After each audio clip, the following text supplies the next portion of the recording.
Hi, this is Hugh Hardie in my home studio in Bristol, talking about my new sample pack on Loopmasters.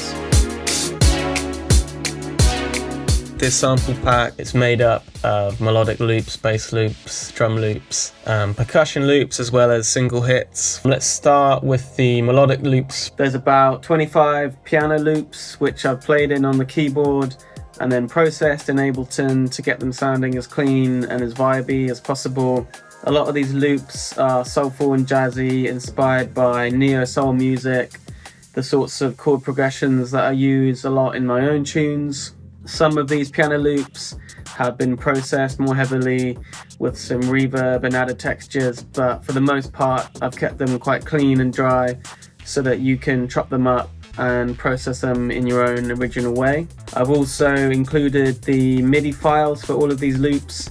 There's 30 full drum loops which I've created by making my own breaks. I've then reprocessed all of these breaks in Ableton to get them sounding really loud and punchy, and layered them up to create these full drum loops. One thing I really like in sample packs, with the drums in particular, is when the loops aren't too busy. So what I've done with a lot of these loops is the loops play through twice. The first time is the full version of the loop with the extra layers and percussion, and the second time it plays through, it's the more stripped back version, focused mainly around the fundamentals of the kick, the snare and the hats.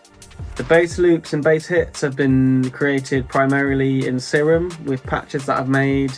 I've also used the Prophet synth and the Moog Mother 32 analog synth to create some of the bass sounds, again, which I've reprocessed in Ableton to get them sounding as big as possible, but keeping that nice analog crunch and warmth that comes from the hardware. Really hope you find inspiration with the sample pack. I've had an incredible time making it. I've been working on it for over a year now and put a lot of heart and soul into all of the loops and the sounds. So can't wait for you guys to get stuck in and start using all of the material from the folders in your own productions.